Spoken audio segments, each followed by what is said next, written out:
July August গণহত্যা মামলায় প্রধান আসামি ভারতে পালিয়ে যাওয়া সাবেক প্রধানমন্ত্রী শেখ হাসিনার সব ধরনের বিদ্বেষমূলক বক্তব্য গণমাধ্যম ও সামাজিক যোগাযোগ মাধ্যমে প্রচারে নিষেধাজ্ঞা দিয়েছেন আন্তর্জাতিক অপরাধ ট্রাইব্যুনাল।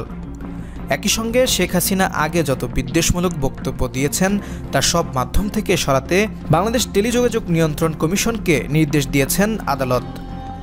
প্রসিকিউশনের আবেদনের পরিপ্রেক্ষিতে বৃহস্পতিবার আন্তর্জাতিক অপরাধ ট্রাইব্যুনালের চেয়ারম্যান বিচারপতি মোহাম্মদ গোলাম মর্তুজা মজুমদারের নেতৃত্বে দুই বিচারপতির ট্রাইব্যুনাল এ আদেশ দেন। তথ্য সচিব, তথ্য ও প্রযুক্তি সচিব ও বিটিআরসির চেয়ারম্যানকে এ আদেশ এখন থেকে বাস্তবায়ন করতে বলা হয়েছে।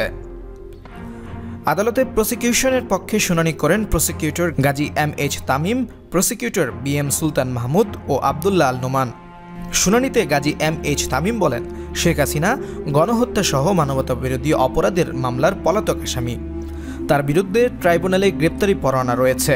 তিনি পলাতক থাকা অবস্থায় বিদেশে বসে বিদ্বেষমূলক বক্তব্য দিচ্ছেন। এ বক্তব্যের মধ্য দিয়ে জুলাই আগস্টে সংঘটিত গণহত্যা ও মানবতাবিরোধী অপরাধের মামলার ভিকটিম ও সাক্ষীরা ভয়ভীতির মধ্যে রয়েছে। এতে বিঘ্ন হচ্ছে তদন্ত কাজ। এ সময় শেখ হাসিনার দুটি বিদ্বেষমূলক বক্তব্য ট্রাইব্যুনালে তুলে ধরেন প্রসিকিউটর তামিম। একটি বক্তব্যে শেখ হাসিনা বলেন, এখন যারা বেশি বাড়াবাড়ি করছে তারা ভালো থাকবে না। ডিসেম্বর পর্যন্ত দেখো, ভয় পাওয়ার কিছু নেই।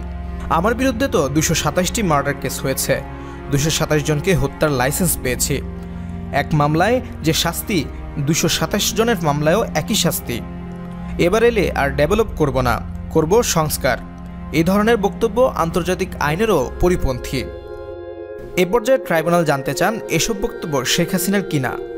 তখন প্রসিকিউটর বলেন, অনেক গণমাধ্যমে শেখ হাসিনার এই বক্তব্য এসেছে, ভিডিও রেকর্ডও আছে। পরে ট্রাইব্যুনাল শেখ হাসিনার সব ধরনের বিদ্বেষমূলক বক্তব্য প্রচারে নিষেধাজ্ঞা জারি করেন। এর আগে গণমাধ্যম ও সামাজিক যোগাযোগ মাধ্যমে ভারতে পালিয়ে যাওয়া সাবেক প্রধানমন্ত্রী শেখ হাসিনার বিদ্বেষমূলক বক্তব্য প্রচারে নিষেধাজ্ঞা চেয়ে আবেদন করা হয়।